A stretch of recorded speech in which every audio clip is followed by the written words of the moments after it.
Homeland 3 BHK premium gated community apartments at Balanagar near Kukatpalli Y Junction. ఏ రోజే site visit చేయండి, మీ కలల ఇంటిని book చేసుకోండి. ఈ నెల 18న దేశవ్యాప్తంగా 10 రాష్ట్రాల్లో ఖాళీగా ఉన్న 24 రాజ్యసభ స్థానాలకు ఎన్నికలు జరగబోతున్నాయి. అయితే ముఖ్యంగా ఏపీలో ఎన్నికలు హాట్ టాపిక్ గా మారాయి. చెప్పాలంటే సీట్ల సర్దుబాటు కూడా పూర్తయింది. టీడీపీ 3 స్థానాల్లో పోటీ చేస్తూ ఉంటే మిత్రపక్షం జనసేనకు ఒక స్థానాన్ని కేటాయించారు. మొత్తానికి కూటమిలో ఎవరికి సీటు దక్కుతుంది, చంద్రబాబు మనసులో ఎవరున్నారు, పవన్ కళ్యాణ్ ఎవరిని ఎంపిక చేయబోతున్నారు అనేది ఇప్పుడు ఆసక్తికరంగా మారింది.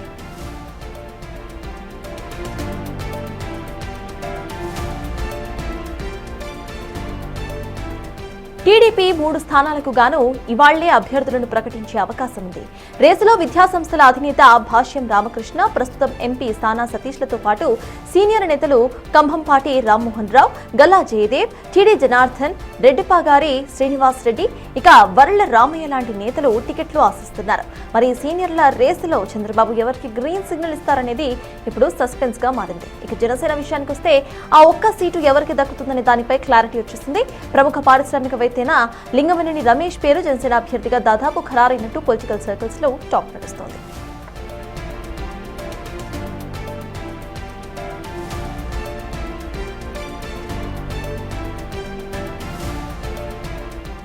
కాంగ్రెస్ విషయానికి వస్తే ఏపీ కాంగ్రెస్ చీఫ్ వైఎస్ షర్మిలకు నిరాశ ఎదురైందని చెప్పొచ్చు.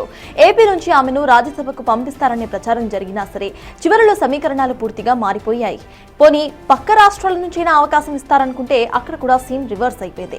కర్ణాటక నుంచి ఖర్గే, పవన్ ఖర్గే, ఇక మన్సూర్ అలీ ఖాన్, మధ్యప్రదేశ్ నుంచి మీనాక్షి నటరాజన్, తమిళనాడు నుండి ప్రవీణ్ చక్రవర్తి పేర్లను కాంగ్రెస్ అధిష్టానం దాదాపు ఖరారు చేసింది.